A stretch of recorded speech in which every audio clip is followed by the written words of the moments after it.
E eu falava, eu clamava. E quando faltava meu fôlego, eu simplesmente olhava no 5, no canto da porta, os meus pulmões se enchiam.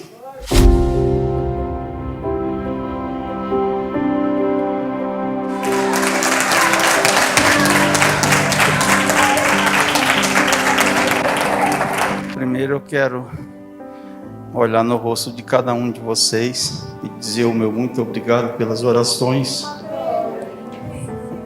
que eu tenho certeza que cada um fez com muita intensidade para que Deus pudesse me dar a oportunidade de estar aqui agora. Tá? Então, para mim é um grande prazer poder testemunhar daquilo que Deus colocou no meu coração e o que Ele fez por mim em momentos tão difíceis que eu passei. Tá? Então, eu já, em outra ocasião, em 2 ocasiões, eu falando com o pastor, no primeiro momento eu pedi por telefone, fiz uma ligação via WhatsApp para pedir perdão para ele por algumas coisas que eu cometi e que eu gostaria de falar para vocês em pouco espaço de tempo, para que vocês possam entender o que me levou a essa situação que eu passei. No meu eu, tá? Esse eu que tanto nos atrapalha, que às vezes a gente pensa que pode alguma coisa, que talvez usado de algum poder material, de algum poder sentimental, você acha que você pode fazer alguma coisa, e quando na verdade a gente não pode fazer absolutamente nada, sabe? Quando de repente você se depara com uma situação onde você depende única e exclusivamente de uma oração de um servo de Deus, você tem a certeza absoluta que se ele não orar por você é o teu fim. Eu me coloquei nessa condição, gente. Sabe, irmãos, foi uma experiência muito especial que eu tive com Deus. Mas tudo isso aconteceu porque eu fui me afastando gradativamente dele. Aos pouquinhos, eu fui me afastando, aos pouquinhos, talvez me afastando dos irmãos de uma forma tão involuntária que talvez nem vocês percebessem. Mas se vocês analisarem, vocês vão ver que eu me afastei de todos. E isso foi acontecendo gradativamente na minha vida. A ponto de que, quando eu me encontrei nessa situação, eu visualizei uma fila, uma pequena fila, e eu tentava, pelo menos que alguém me visse, para que eu pudesse voltar para aquela fila, que eu sabia que eu pertencia àquela fila, ou que eu já tinha pertencido àquela fila. Mas eu não encontrei forças, eu não tinha condições nenhuma em falar com Deus. Eu fui totalmente limitado de poder falar com Ele, a ponto de eu clamar e pedir para que Ele me levasse, e Ele não me atendeu, porque não era o momento e não era isso que tinha que ser. Mas aí eu peço a liberdade ao pastor de falar o que me aconteceu quando toda essa situação foi instalada na igreja. Peço a liberdade ao irmão Felipe de citar o seu nome. Quando eu fiquei sabendo que o irmão tinha sido acometido por esse problema e que o irmão se encontrava isolado na igreja, aí entra o meu eu, tá? Participando de protocolo, de coisas que eu tenho conhecimento, que eu achei que eu pudesse fazer alguma coisa, e comecei a alimentar um sentimento de que o pastor teria agido errado nesse momento, porque a correta ação dele teria sido ele isolar, isso levando para protocolos, e em cima do meu eu tomei a liberdade de mandar uma mensagem em particular para o meu pastor, não ofendendo o ministério dele. Em momento absoluto eu tive a intenção de ofender o ministério do meu pastor. Em nenhum momento. Fui duro com as minhas palavras, fui pesado com as minhas palavras com ele, mas no particular dele. Ninguém ficou sabendo, ninguém, nem mesmo a minha esposa sabe do que foi escrito ali, a não ser que o pastor comentou ou mostrou para alguém. Não. Mas que ninguém ficou sabendo. Para ninguém. E em todo momento, a cada palavra que eu escrevi para ele, eu pedia perdão para ele, que eu não estava falando aquilo para ofender o ministério dele, em momento nenhum. Mas o fato é que isso pesou muito para Deus.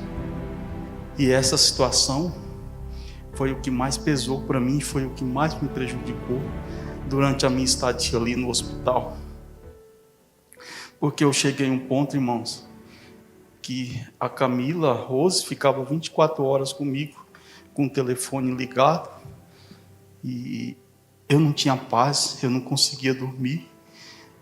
Eu cheguei numa situação que eu consegui visualizar o sono em 2 estágios, que seria um estágio, o primeiro que você cochila, né?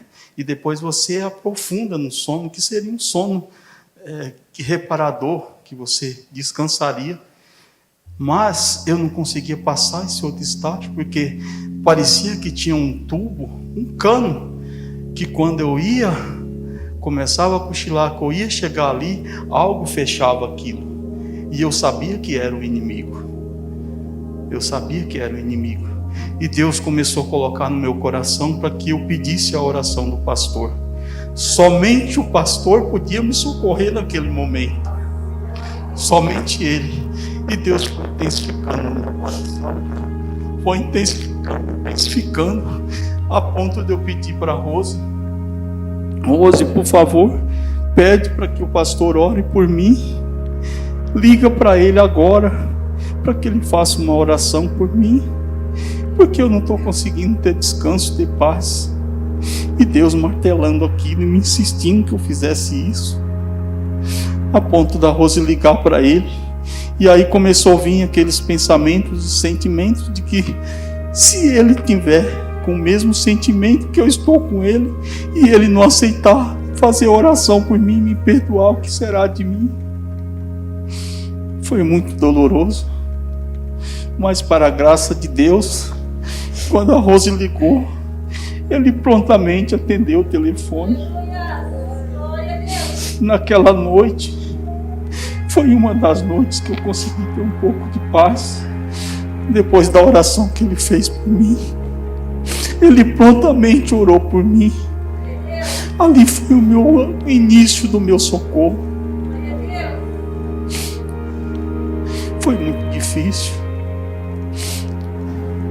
E a minha experiência, irmãos, que eu vou contar para vocês,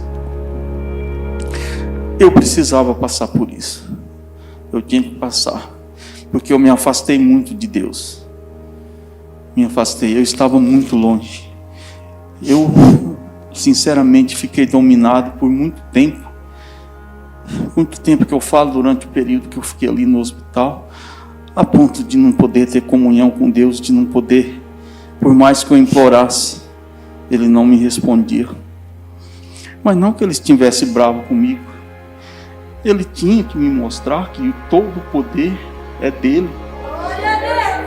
Que ninguém, por mais poderoso que se julgue, humanamente falando, jamais vai ter o poder que ele tem.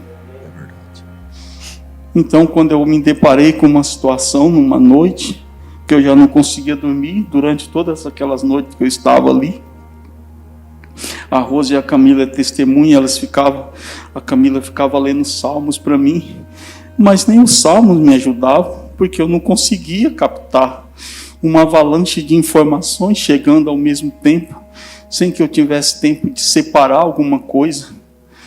Eram muitas coisas acontecendo, mas em momento nenhum eu tive medo de morrer.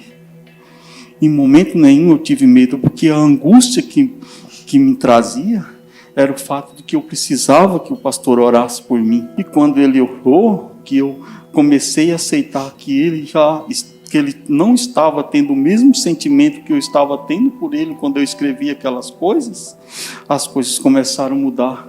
Aí eu comecei a ter um pouco de paz.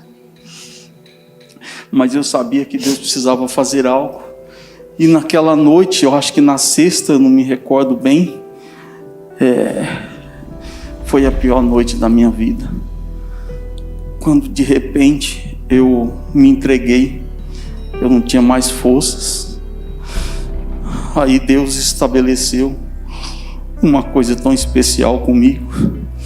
No quarto que eu estava, eu não podia deixar o quarto fechado, porque eu estava apavorado, tudo me apavorava. E de repente, eu já tinha desistido, já tinha me entregado.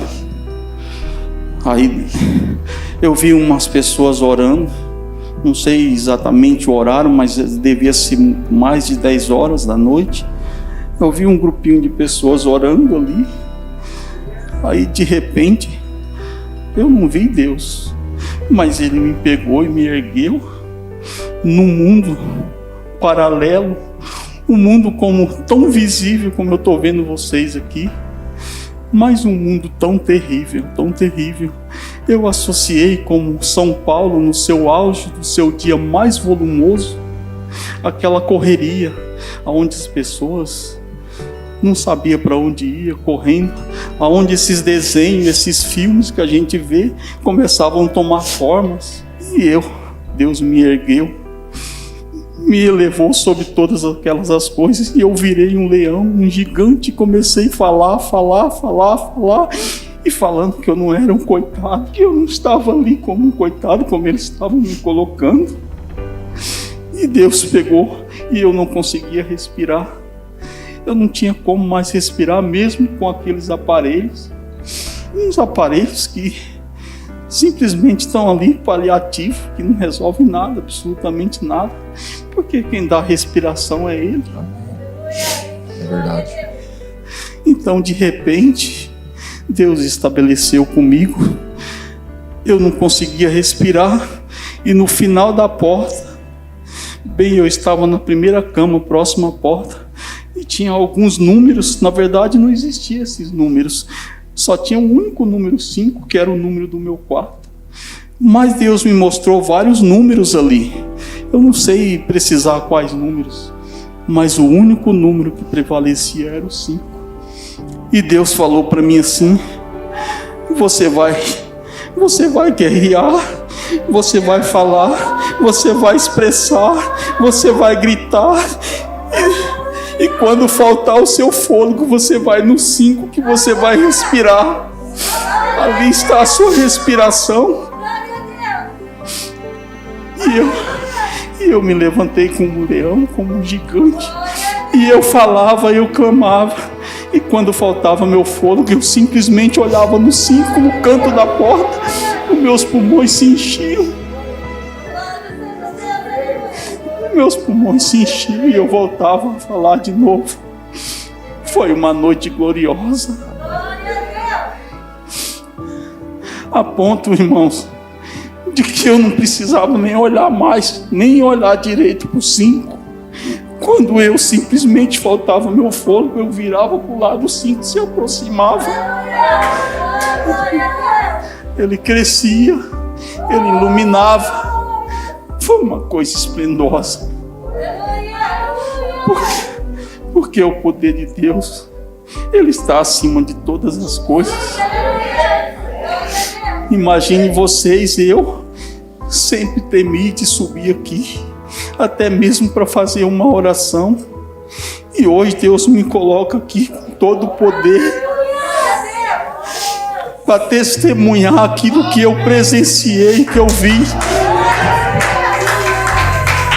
E eu, em momento nenhum, eu estava dormindo ou estava sonhando, eu estava lúcido, vendo o que estava acontecendo. Eu não vi Deus, gente, mas Deus se manifestou a ponto de que o que eu pensava, Deus colocava.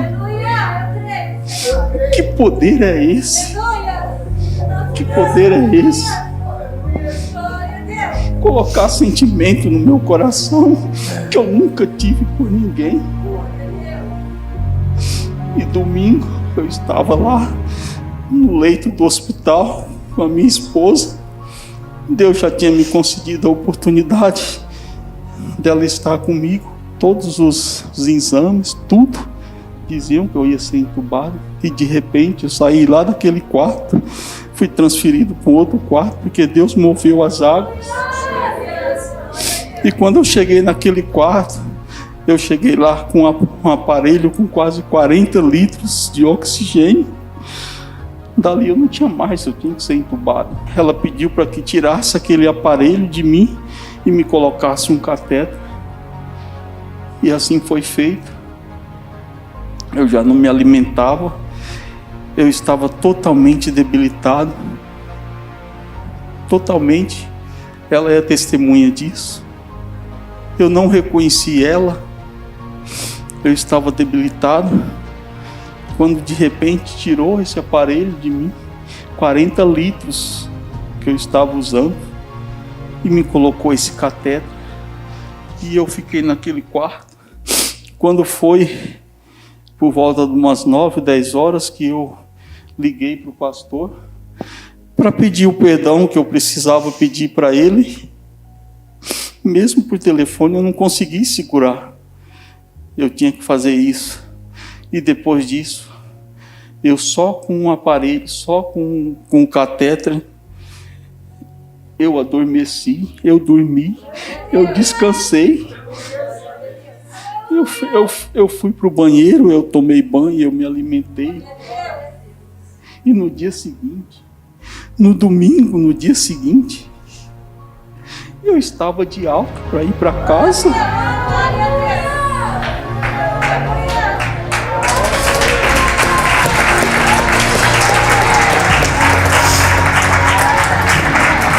Que poder é esse? Que poder é esse?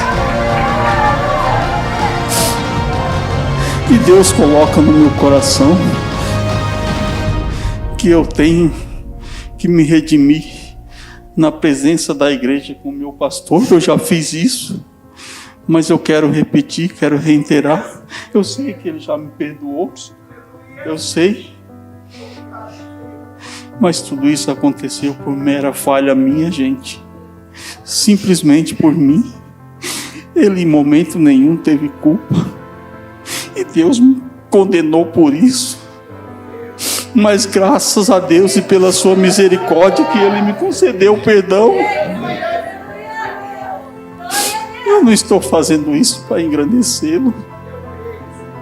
Eu estou fazendo isso porque eu fui obrigado por Deus por fazer essas coisas. Eu não estou inventando nada, não estou criando nada. Eu não quero emocionar ninguém. O que eu senti, o que eu vi, o que eu vivi foi dado por Deus. E a única coisa que eu peço a Ele é que Ele me conceda um homem melhor, um homem humilde e um homem pronto para servir em qualquer circunstância, que Ele retribua as orações que vocês fizeram por mim e que não cesse as orações. Vamos orar uns pelos outros, porque Deus é misericordioso, Ele é bondoso e Ele é o maior de todos. Ele está acima de todas as coisas imagináveis. Que Deus abençoe. Que Deus abençoe cada um de vocês. Desculpe tomar o tempo de vocês. Deus abençoe. Obrigado. Deus abençoe. Obrigado, irmão.